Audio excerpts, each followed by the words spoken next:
inacceptable. dafa am loo xam ne le ministre de la justice l'actuel Ousmane Diagne waxoon na ko yàggul dara ci Assemblée nationale bi ko ay député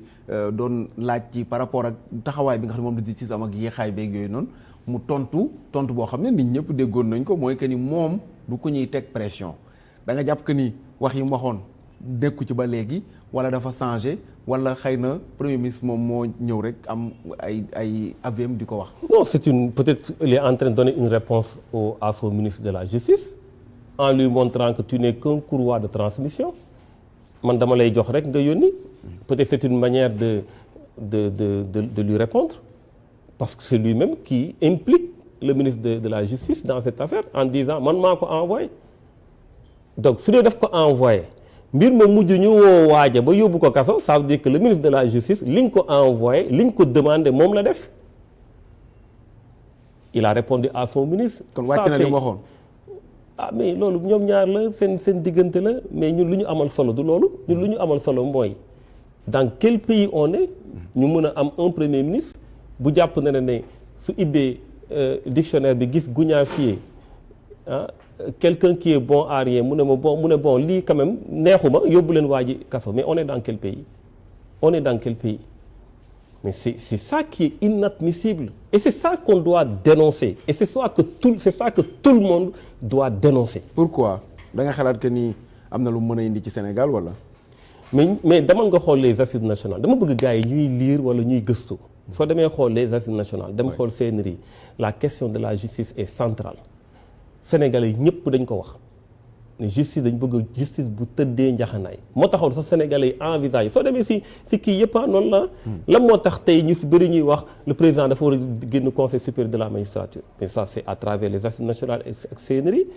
tous les programmes se sont inspirés de ça parce que Sénégalais lañ dem dans des forages un peu partout laaj leen ñu ne ñoom lu leen gën a metti mooy loolu mais fii la moo fi yëngal dëkk bi lu dul ay question de justice mais loolu moo fi am gouvernance bu fi ñëw nit ñi bàyyi nañu liggéey bi topp si jàpp nañu kii tëj nañu kële foogoon nañ ne ñii suñ ñëwee ils vont faire autrement mais c'est encore pire ils sont à une année ñaata ni lañ dugal si kaso bi pour ay délit d'opinion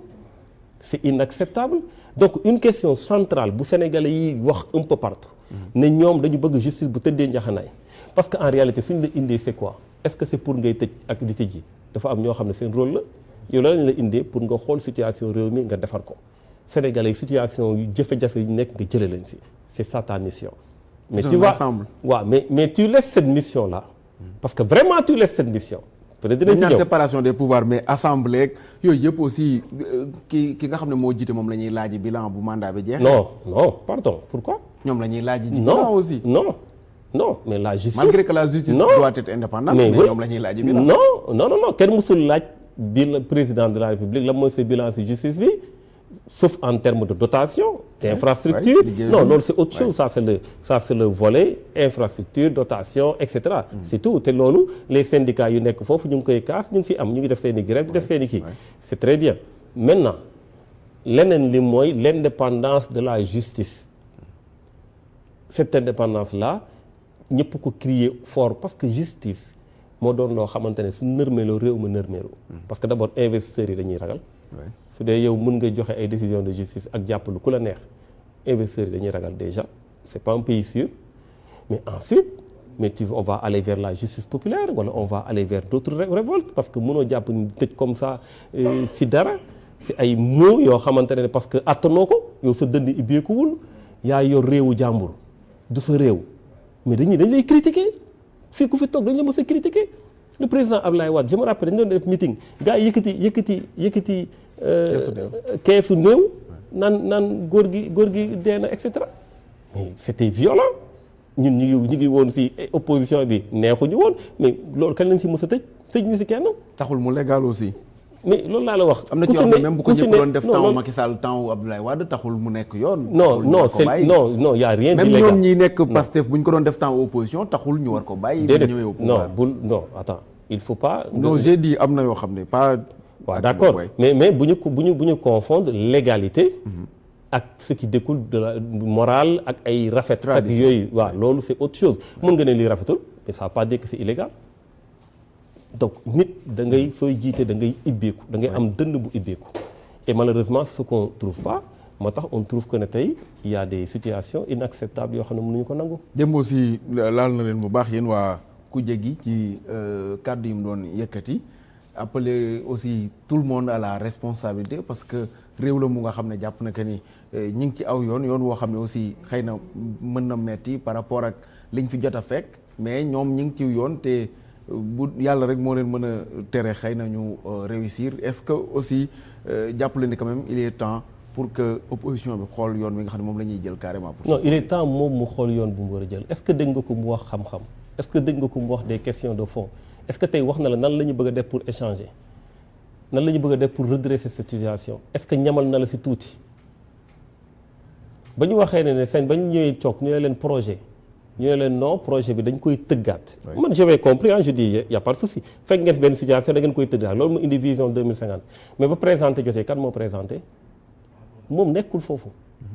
nekkul si ay xam-xam ak ay nu ñuy changer réew mi déedéet moom si côté dagg santé bi la nekk soo xoolee ba ñuy soog a ñëw ñoom lan la njëkk a def dem grand théâtre attaquer presse bi attaquer opposants yi su génnee traité nit ñi de résidus maanaam wax yoo xam ne après ñu ne oui non il est fort après gars yi tontu nañ ko non yëfu xale la. il fait de la politique. non yëfu xale la parce que gis nga. parce que bu ñu la joxee réew nga xam lu tegu sa ndodd bii. Sénégalais yi nekk si ay jafe-jafe yónni la yàkkamti la di nga tal leneen lu di xuloo ko di xaste et je pense que aujourd'hui cette responsabilité boobu la xamagul regarde ce qu'il a dit hier lan nga siy jëlee loo xamante ne mun nga jàpp ne lii c'est des questions de stratégie lu leer nañ sa bopp mu leer quoi y en a pas dem nañu fii waa ñun kay ji on va réussir on va lii moom kay ñi kii dañ maa contre dañ ma mais c'est-à-dire que à la limite sax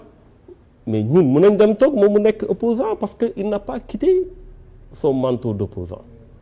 tey soo koy dégg mu wax man su doon man rek maay président su doon su ma nekkoon président ça veut dire que yaa ngi ŋàññi déjà président bi soo ñëwee taxaw ne way ñi may liggéeyal c'est pas performant gis nga ko ci communiqué conseil des ministres yaa ngi ŋàññi ñi ngay liggéeyal léegi yaa ngi ŋàññi justice yaa ngi ŋàññi opposants yi yaa ngi ŋàññi ñëpp yow tu t'opposes à toi-même mais dafa am leneen lu ñu la laaj loo xamante ne moom moo soxal askan bi foofu lañ koy xaar gis nga boobu ba léegi fan lañ orienté ñun nos réflexions.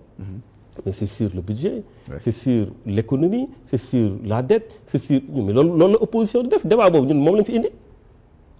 moom dégg nga ko mu wax ci loolu. non fan yi yeneen yi ci des moom lu ne ngeen ko doon wax. non mais non ñoom bu ñu génnee sax parce que ku mel ni yow par exemple dañ koy gis moom bu génnee à la minute qui suit da ngay bind sa texte commentaire li mu wax dégg nañ la sax nga ne yërëm tëlu est-ce que aussi ni ngeen koy marqué aussi du non xam nga moom su jàppee sa personne ne nous intéresse pas il faut que aussi sénégalais yi ñu mën a distinguer des choses yow mi Issa soo jëloon suñu réew yow la ñuy waxal dans tous les pays du monde Issa amul pays au monde ngay jiite réew te kenn du la wax y en a pas opposants yi Macron suñuy wax ci Macron mais c'est pas Macron intuitif personnel moom su wàccoon tey nekkatul président fàtte nañ ko François Hollande da nga dégg suñuy wax ay waxam mais c'est comme ça ba fi président Macky Sall nekkee lan lañ ko ñi waxul mais tey dem na ñoom ñoo topp di wax ci moom mais ñun par exemple suñu genre yi waxatuñ ci moom parce que nekkatu fi mais ñoom bëgg nañ toujours naan moo fi yàq li moo fi lii pour justifier loolu seen option la donc soo yoree réew dañuy wax ak yow mais oui moom su waxee rek ngeen wax mais su nekkee premier ministre su ko na bañ a nekk premier ministre xool ndax dinañ wax ci moom non il faut que yu mel noonu ñu leeral ko mu leer fii les gens sont concentrés te xam nañu mën nañ distinguer le principal de l'accessoire on va pas être dans l'accessoire on est sur le principal dañuy identifier kan moo yor réew mi Diomaye ak kuy doxal réew mi Bassirou Diomaye Faye moo yor déedéet kuy doxal réew mi le président de la République aussi ban le président de la République su doon le président roulewu leen dans la farine nekk benn bouclier yéen ngeen di dal ci kawam président moom di def li mu bëgg a def ci suuf non ñun nekkuñu ci ay bouclier ak ñàkk bouclier ñun opposition bi pas yow kese mais opposition bi yëpp non ñun on apprécie par rapport aux actes qui sont posés président Diomaye ba mu commencé def ay interview am su defee interview dañuy génn tontu pourquoi boobu waxuñ ne dañoo ciblé Diomaye non c'est-à-dire que moom ci boppam mooy gëmloo ay nitam que ne ñii dañ ma bañ dañ ma tere lii dañ ma soxoore mais wax yoo xam ne kenn xamul fu mu ko jëlee c'est-à-dire yow au lieu de liggéey yaa ngi xool nooy dóoree nit ci kaw ay nit non mais noonu lañ doon waxee ak président Macky Sall noonu lañ xeex nañ fi Ablaye Wade ñun dem nañ ba buntu palais jàkkaarloog Ablaye Wade on a fait tout ça ba régime bi jeexee dañoo dem toog ak président Ablaye Wade ñaata heure waxtaan ak moom tey ñu ngi koy yéene lu nit di yéene waajuram yéene nañ ko mais c'est des principes lañ doon xeex des principes démocratiques moom aussi c'est la même chose il est premier ministre mu ngi fësal boppam si lépp demoon na benn moment c'est lui-même qui disait d'ailleurs sax président Diomaye dina def conférence de presse leeral maanaam moo doon tracer les choses dem na ba ñu nommé nit mu ne nommé nit kooku du toog waaye léegi ngeen bëgg ñu dem di wax ak koo xamante ne mu ngi toog jàpp njàmburam non su dee président de la République jël na ay actes on parle là des actes su dee moom moo nekk au devant di jël ay actes dinañ wax ci actes yooyu su demee Chine su ñëwee dinañ wax Chine lii lañ ci xalaat su ñëwee taxaw ci justice wax ci justice dinañ ne justice loolu la ñuy xalaat on va pas nous créer des complexes di toog fi naan non comme waxoon nañ ko suba nañ noppi waat nañ lii waaw parce que moom yéen a ngi koy tudd déedéet loolu ku ko bëgg a xalaat bu xalaat ko ñun suñu réew la ñuy xool on voit pas de personne on voit des gens yu ñu yox suñu réew ñuy doxal mais les conséquences yëg nga ko yëg naa ko dëkk bi nu mu taree ñëpp ko yëg. dafa tar bu metti parce que fii ku fi yàlla suturaal nit ñi dinañ ñëw si yow Sénégal nu mu jafee nii ñëpp yëg nañ ko ñun ñuy dugg def engagement politique on a cette responsabilité pour wax mbiri dox te dinaa la wax benn affaire nag. képp ku yor pouvoir da nga war a ñaan am une opposition forte. c'est une opposition boo xam day dugg ci ay chiffres day dugg ci ay lii wax ci orientation wax ci lii yow nga bëgg ko ramener à yow ñun ba ñu duggee ci yooyu la fa ci lan la ñëw moom ba ñuy wax ci loi d'interprétation bi bu ñu def à l'Assemblée nationale ñu def loi d'amnistie ñu ne leen dindi leen loi d'amnistie ñu ne non loi d'interprétation ndax dindi wuñ loi d'amnistie parce que lii la ñaari affaire am na benn non-lieu bii tamit mu ngi ko bëgg a accrocher ci amnistie bi affaire procès bi lii moo taxoon bëgguñu di mais parce que xalaat boppam la ci xalaatu ci keneen. da nga xalaat ne après loolu dina laal sa. non foofu la ma daaneel foofu loi d'interprétation boobu bañ ci waxee. mais c'est une proposition de loi c'est-à-dire que c'est du domaine du législatif ñun ñu wax ci bind ci conseil constitutionnel génne verdigam décision bi jël ko lire ko bind ci moom ba mu ciy wax lan la ñuy wax lu mu njëkk a wax mooy ndaruma ci woon wax sax mais y a des résidus yu ci wax yow lu ci sa yoon yow tu es de l'exécutif bàyyil député yi ñu défendre donc nit ñi dañuy yóbbu débat benn niveau moom mu ñëw di saaga c'est ça la vérité il faut que loolu ñu wax ko mu leer mais on n'a aucun problème avec lui lu ñu am suñu réew lañu amal problème suñu réew ku ko defar ñu tàccu ku ko defaru ñu ne defaroo ko ak koo mënti doon. da ngeen koy écarter pour 2029 selon li ñu gis wala jàpp nga que ni ba léegi mën na am. non man du ma dugg ci juridisme boobu en tout cas normalement par rapport ak verdict bi il ne peut plus être candidat loolu moom c'est clair. maintenant amnistie bi lañ nekk nee na gis naa avocat am bind na amnistie bi moo tax et cetera qu'importe xam nga man lan mooy sama point de vue man pour man dafa war a nekk candidat ñëpp nekk candidat parce que gis nga réew mii peuple bi ñooy décider à moins que di juge ba daal di d'ailleurs loolu ci réforme yi la waroon bokk d'ailleurs ñoom ñu ngi koy bañ ci dialogue national bi am na kii naan non yenn article 39 beeg yooyu 40 je sais plus duñ ko dindeeg yooyu loolu pourtant c'était un acquis ñun ba ñuy ko F23 ba ñu koy créer loolu dañ ko dugaloon ci biir F23 mais tey ñu ngi layam bi ci loolu donc pour man waruñu ñëw ci ay procès ñuy tere nit mu nekk candidat non su dee moom war na mën a nekk candidat man de loolu moom gënal mu nekk candidat. ngeen jàkkaarloo ak moom. mais mu nekk candidat il faut pas que mu doon un mythe